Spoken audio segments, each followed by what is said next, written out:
You said very beautifully that there are four different ideas of Hindu ideology.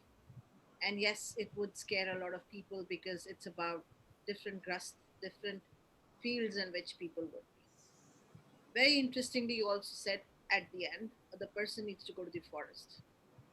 But it's quite fascinating that you did land up in a forest, but the forest of your choice. Yeah. So, how did that happen that you landed up in a place and created a forest of your choice and of safety? How did you do that? So when I was in Delhi and I got my, I when I was planning to run away from home and get out of Bihar as quickly as possible, and before it is, I will end up having four children and two cows and one house under some village somewhere, and that story lands in my life. Just get out of it, and I did manage. So when age of 24, I had a check in my hand, and I already had a very good job, and I was in the capital of the country, and I was living all by myself. And I looked at that paper and I asked a question to myself if I was happy. And that was the room where there was nobody was in my room, and I had this check, and this check meant so much for me. Yeah, I had everything I had dreamt or could have been. For me, it was there in the piece of paper. And that paper, I looked at and asked that, am I happy? And I couldn't reply. For a minute, I was staring at the paper and I couldn't reply, and that freaked me out. Said, you work so hard, come to this space, and instead of dancing on the table, you are staring at the paper and not able to say whether you are happy or not. And I felt very cheated. I felt like robbed. I didn't know what. I ran into the wrong train. What happened? And that was a life changing moment, that very deep within me. This conversation was nothing to do with anybody else, it was me and myself. Nobody knew it. If I had not said nobody will know anything, it was me and me. And deep down, I knew that I'm out. This is not my journey. And how will it unfold? I won't know. I have no idea, but I know I'm out.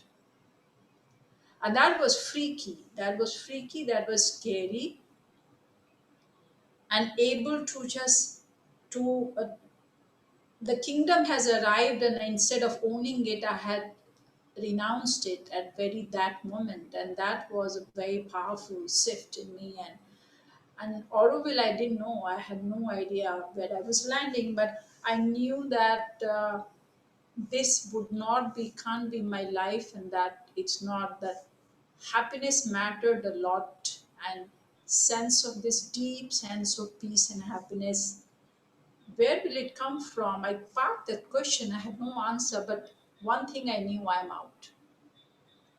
So that led me 2 years down the line, I came to Oroville for a design project, and I'm so grateful that I'm a workaholic. I need to work. I can't just sitting and doing nothing and feeling good about it. I work, and I work every day, and I constantly into something another other journey. So in that point, I would say I'm not that peaceful, quiet girl. No, I'm actually not.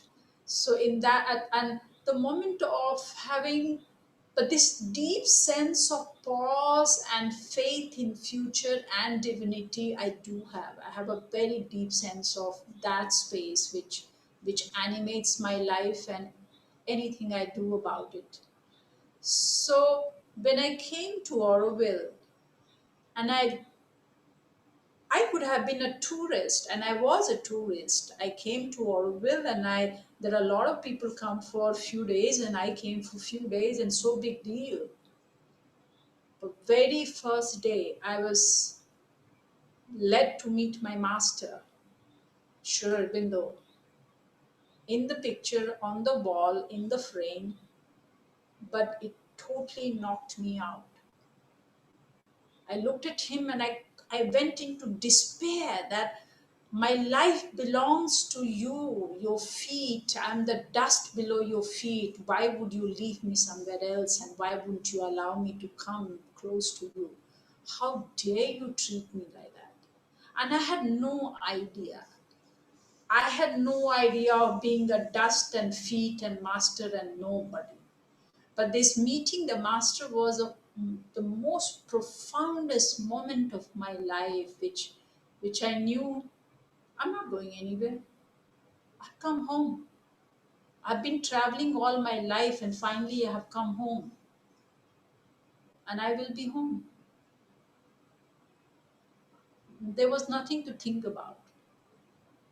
Whether will I have a job or I will get something to eat and where will I stay, none of my business. I was home with my master, and that's story starts and it ends.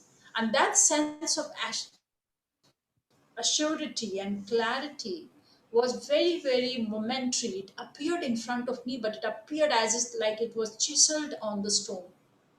It was that clear. And that's it.